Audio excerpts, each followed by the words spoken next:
S Bihar നിയമസഭാ തെരഞ്ഞെടുപ്പിന്റെ ഫലപ്രഖ്യാപനങ്ങൾ വന്നുകൊണ്ടിരിക്കുകയാണ്. ഔദ്യോഗികമായി ഫലം പ്രഖ്യാപിക്കുമ്പോൾ 10 സീറ്റുകളിൽ ഇപ്പോൾ NDA വിജയക്കൊടി പാറിച്ചു കഴിഞ്ഞിരിക്കുന്നു. 12 സീറ്റുകളായി അത് ഉയർന്നിട്ടുണ്ട്.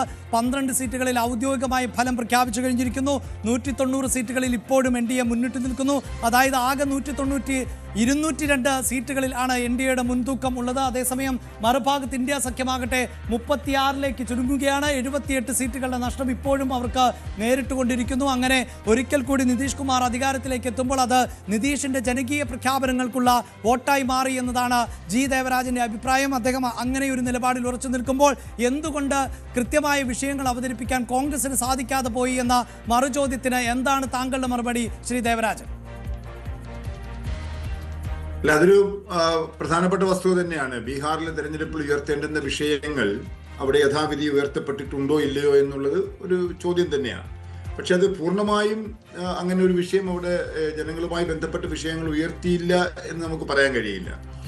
വിലക്കയറ്റവും തൊഴിലില്ലായ്മയും കോവിഡ് കാലത്തെ പലായനവും ഒക്കെ അവിടെ വിഷയമായതാണ്. അതുപോലെ തന്നെ അവരുടെ യാത്രാ ദുരിതങ്ങൾ ഒക്കെ ബീഹാറിൽ ചർച്ചാ വിഷയമായി ഉയർത്തിക്കൊണ്ട് വന്നിട്ടുണ്ട്, ഇല്ലെന്ന് ഞാൻ പറയുന്നില്ല. പക്ഷെ അതിനേക്കാളൊക്കെ വലിയ വിഷയങ്ങളായി ഈ പറഞ്ഞതുപോലെയുള്ള വോട്ട് ചോരി പോലെയുള്ള വിഷയങ്ങൾ, ജനാധിപത്യത്തെ അട്ടിമറിക്കുന്നത്, ഭരണഘടന തുടങ്ങിയ വിഷയങ്ങളിലേക്ക് കോൺഗ്രസ് ഫോക്കസ് ചെയ്തു എന്നുള്ളത് ഒരു യാഥാർത്ഥ്യം തന്നെയാണ്. അത് ഈ തെരഞ്ഞെടുപ്പുമായി ബന്ധപ്പെട്ട് വിശിഷ്യ ബീഹാർ പോലെ ഒരു സംസ്ഥാനത്ത് എത്ര കണ്ട് പ്രയോജനം ചെയ്തിട്ടുണ്ട് എന്നുള്ളത് ഇനി നമ്മൾ പഠിച്ചു പറയേണ്ട ഒരു കാര്യമാണ്. ഞാൻ ഇവിടെ പറയാൻ ആഗ്രഹിക്കുന്ന ഒരു കാര്യം, ഇവിടെ നേരത്തെ ചർച്ച ചെയ്തതുപോലെ ശ്രീ രാഹുൽ ഗാന്ധി ഈ വോട്ട് ചോരിയുമായി ബന്ധപ്പെട്ട് തെരഞ്ഞെടുപ്പ് വോട്ടർ പട്ടികയും തെരഞ്ഞെടുപ്പ് കമ്മീഷന്റെ നിലപാടുകൾ നമുക്ക് അനുകൂലമായി പോളിംഗ് ബൂത്തിൽ എത്തിക്കുവാൻ ഒരു സംവിധാനമില്ലാതെ പോയി.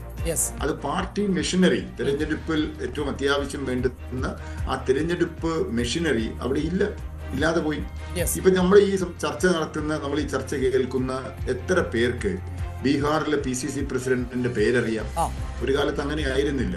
ഇന്ത്യയിലെ ഒട്ടുമിക്ക സംസ്ഥാനങ്ങളിലെയും കോൺഗ്രസിന്റെ സംസ്ഥാന പ്രസിഡന്റുമാരുടെ പേര് മിക്കവാറും എല്ലാ രാഷ്ട്രീയ നേതാക്കന്മാർക്കും അറിയാവുന്നതായിരുന്നു. കാരണം അവർ അത്രത്തോളം പോപ്പുലർ ആയിരിക്കും, അത്രത്തോളം ജനസ്വാധീനമുള്ളവരായിരിക്കും. ഇപ്പോൾ അങ്ങനെ അല്ലാതായി മാറി ബീഹാർ കുറെ കാലമായിട്ട്, ഉത്തർപ്രദേശ് കുറെ കാലമായി അങ്ങനെ അല്ലാതായി മാറി. പല സംസ്ഥാനങ്ങൾ എനിക്ക് ഒന്നൊന്നായി നമുക്ക് എടുത്തു പറയാവുന്നതാണ്.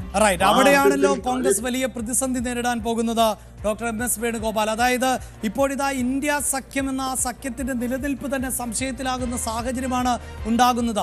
മഹാസഖ്യത്തിനെ മുന്നിൽ നിന്ന് നയിച്ച RJD തകർന്ന് തരിപ്പണമായി എന്ന് മാത്രവുമല്ല, അവർക്ക് എത്ര സീറ്റുകളാണ് നഷ്ടപ്പെട്ടത് എന്നത് അതിന്റെ വ്യാപ്തി വർദ്ധിപ്പിക്കുന്ന ഒരു സാഹചര്യം കൂടിയാണല്ലോ സൃഷ്ടിക്കുന്നത്. അതായത് ഈ തെരഞ്ഞെടുപ്പിൽ ഇപ്പോൾ ഇന്ത്യ സഖ്യത്തിന്റെ ഡേറ്റകളിലേക്ക് വന്നാൽ അവിടെ ഏറ്റവും വലിയ നഷ്ടം സംഭവിച്ചിട്ടുള്ളത് RJDക്ക് തന്നെയാണ് എന്ന് മനസ്സിലാക്കാം. 48 സീറ്റുകളാണ് RJDക്ക് നഷ്ടമായത് എന്നത് നമുക്ക് മനസ്സിലാക്കാൻ സാധിക്കുന്നു. കോൺഗ്രസിനെ സംബന്ധിച്ചിടത്തോളം 15 സീറ്റുകളാണ് നഷ്ടമായത് എന്ന് നമുക്ക് മനസ്സിലാക്കാൻ സാധിക്കുന്നു. ഡോക്ടർ MS വേണുഗോപാൽ, അപ്പോൾ കോൺഗ്രസ് നയിക്കുന്ന അല്ലെങ്കിൽ രാഹുൽ ഗാന്ധി നയിക്കുന്ന ഒരു സഖ്യം, അങ്ങനെ നമുക്ക് ടെക്നിക്കലി തന്നെ പറയാമല്ലോ, അവരുടെ വിഷൻ ശരിയാണോ എന്നൊരു സംശയം ഉയരുകയല്ലേ? കഴിഞ്ഞ ദിവസം ഇക്കാര്യം തന്നെയാണല്ലോ ശശി തരൂർ MP സൂചിപ്പിച്ചത്. അതായത് കോൺഗ്രസ് ഒരു വലിയ ഇടത് ചായ്വിലേക്ക് പോകുന്നു, ഒരു കമ്മ്യൂണിസ്റ്റ് പ്രസ്ഥാനത്തെ പോലെ പ്രവർത്തിക്കുന്നു. അവരുടെ വലതുപക്ഷ നിലപാടിൽ നിന്ന് വ്യതിചലിച്ചല്ല കോൺഗ്രസ് പോകേണ്ടത്, വിഷയങ്ങളെയാണ് അഭിസംബോധന ചെയ്യേണ്ടത്. അപ്പോൾ ആ ഒരു പാളിച്ച അത് മഹാസഖ്യത്തെ തന്നെ ബാധിക്കുന്ന ഒന്നായി മാറാൻ സാധ്യതയുണ്ടോ?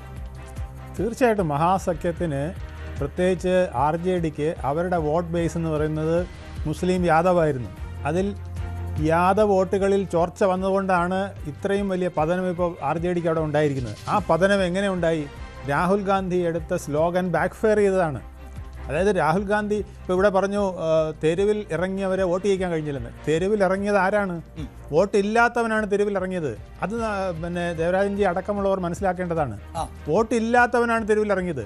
അപ്പോൾ അവൻ്റെ പേരിൽ വോട്ട് ചേർക്കാനാണ് ശ്രമിച്ചത്. ആ വോട്ടില്ലാത്തത് ആരായിരുന്നു? നുഴഞ്ഞുകയറ്റക്കാരായിരുന്നു എന്നുള്ള BJPയുടെ വാദം ജനങ്ങൾ അവിടെ അംഗീകരിച്ചു എന്നുള്ളതാണ്. ഇതുകൊണ്ടാണ് യാദവ് ഉൾപ്പെടെയുള്ളവർ ഈ RJDക്ക് വോട്ട് ചെയ്യേണ്ട വിഭാഗം മാറിപ്പോയത്. ലാലു പ്രസാദിനടക്കം ഫിക്സഡ് വോട്ട് ബാങ്ക് ആയിരുന്നു. റാബറിക്കും പിന്നെ തേജസ്വിക്കും ഫിക്സഡ് വോട്ട് ബാങ്കായിട്ട് അച്ഛൻ പരമ്പരാഗതമായി ഇട്ടുകൊടുത്ത യാദവ് വോട്ടിൽ പോലും ഇവർക്ക് പിടിച്ചു നിൽക്കാൻ കഴിഞ്ഞില്ല. അതിൻ്റെ കാരണം രാഹുൽ ഗാന്ധിയുടെ സ്ലോഗൻ ബാക്ക്ഫയർ ചെയ്തു. അത് ഇവിടെയുള്ളവർക്ക് ഇത് പറഞ്ഞിട്ട് എത്രയായാലും മനസ്സിലാകുന്നില്ല. ഞാനിത് തുടക്കം മുതൽ ഈ ചാനലിലും മറ്റു പല ചാനലുകളും ഇതുപോലെ പറഞ്ഞിട്ടുണ്ട്, അപ്പോൾ എന്നെ എല്ലാവരും കൂടെ ചേർന്ന് എതിർക്കുകയാണ് ചെയ്തിട്ടുള്ളത്.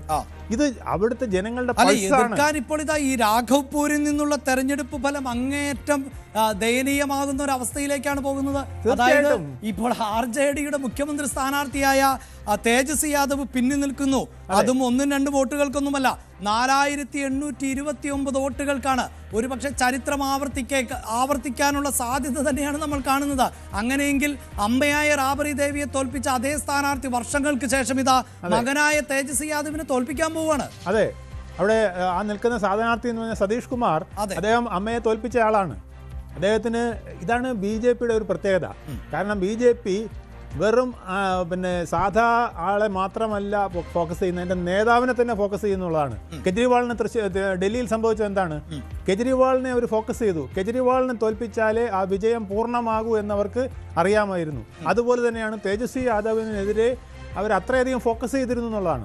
അതിനായി അവരെടുത്ത തന്ത്രങ്ങളിൽ ഏറ്റവും പ്രധാനപ്പെട്ടതാണ് യാദവിനോട് പറയുക, മുസ്ലിം പ്രീണന നയം, പ്രത്യേകിച്ച് നുഴഞ്ഞുകയറ്റക്കാരോടുള്ള പ്രീണന നയമാണ് ഈ വോട്ടുചോരി ജാഥ എന്ന് പറഞ്ഞ് അവിടെയുള്ളവരെ ഫലിപ്പിക്കാൻ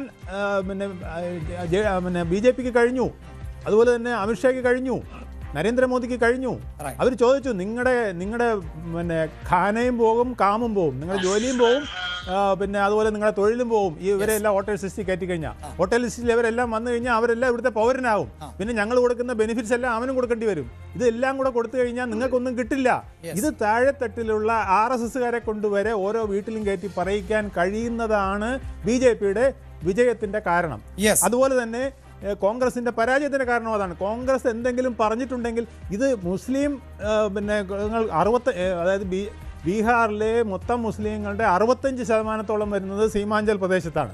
ആ പ്രദേശത്തുള്ള മുസ്ലിങ്ങളോട് പോലും ഞങ്ങൾ നിങ്ങൾക്ക് വേണ്ടിയാണ് നിന്നതെന്ന് പോലും പറഞ്ഞ് സ്ഥാപിക്കാൻ ഇവർക്ക് കഴിഞ്ഞില്ല എന്നുള്ളതാണ് അവിടുത്തെ പരാജയം കാണിക്കുന്നത്. അവിടെയും മഹാഗഡ്ബന്ധന് വലിയ അടി പറ്റിയിരിക്കുന്നു. എന്നാൽ MMന് OIC-യുടെ പാർട്ടിക്ക് നേട്ടമുണ്ടായിരിക്കുന്നു. അവിടെ OIC നേട്ടമുണ്ടാക്കിയത് എങ്ങനെയാ?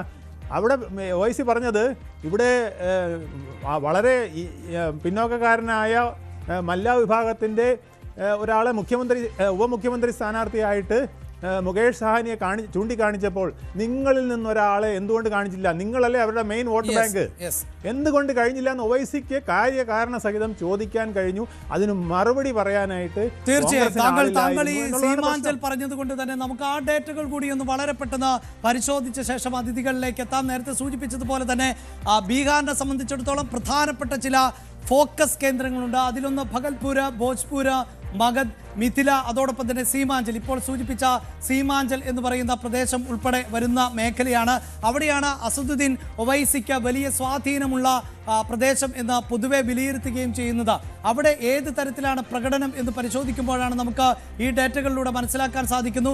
കഴിഞ്ഞ തെരഞ്ഞെടുപ്പിലടക്കം നമുക്കറിയാം ഒവൈസിയുടെ പാർട്ടിക്ക്, ഒവൈസിയുടെ സഖ്യത്തിന് 5 സീറ്റുകൾ അവിടെ നേടാൻ സാധിച്ചിരുന്നു എന്നുള്ളതാണ്. പക്ഷേ ഇത്തവണ അവിടേക്ക് വരുമ്പോൾ, അതായത് സീമാഞ്ചൽ പ്രദേശത്ത് പോലും NDA-യുടെ ഒരു തേരോട്ടം ആണ് നമുക്ക് കാണാൻ സാധിക്കുന്നത്.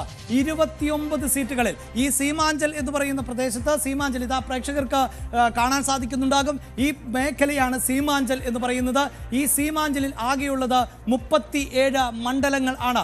ഈ 37 മണ്ഡലങ്ങൾ എന്നത് മുസ്ലിം സ്വാധീനമുള്ള, മുസ്ലിം വോട്ടർമാർക്ക് സ്വാധീനമുള്ള ഭൂപ്രദേശം കൂടിയാണ്. അവിടെയാണ് ഒവൈസിയുടെ പാർട്ടി അല്ലെങ്കിൽ ഒവൈസിയുടെ സഖ്യം എങ്ങനെ പ്രവർത്തിക്കുന്നു എന്നത് ചർച്ചയാകുന്നത്. കഴിഞ്ഞ തെരഞ്ഞെടുപ്പിലും അടക്കം ഒവൈസി പലപ്പോഴും BJP-യുടെ B ടീമാണ് എന്ന തരത്തിലുള്ള ആരോപണമൊക്കെ നിലനിൽക്കുന്ന പശ്ചാത്തലമുണ്ട്. അവരുടെ ഒവൈസിയുടെ പാർട്ടി ആ രീതിയിലാണ് പ്രവർത്തിക്കുന്നത് എന്ന ആക്ഷേപം ഒക്കെ നിലനിൽക്കുമ്പോൾ പോലും ഇതാ NDA-യെ സംബന്ധിച്ചിടത്തോളം 7 സീറ്റുകൾ സീമാഞ്ചൽ മേഖലയിൽ നിന്ന് മാത്രം അധികമായി നേടാൻ സാധിക്കുന്നു എന്നത് മാത്രവുമല്ല, ഇന്ത്യ സഖ്യത്തെ സംബന്ധിച്ചിടത്തോളം 6 സീറ്റുകൾ നഷ്ടമാവുകയും ചെയ്തു. അതായത് സീമാഞ്ചൽ മേഖലയടക്കം വിശ്വാസത്തിലെടുക്കാൻ സാധിക്കാതെ പോയി എന്നത് വളരെ വ്യക്തമായി തന്നെ നമുക്ക് മനസ്സിലാക്കാൻ സാധിക്കുന്നുണ്ട്.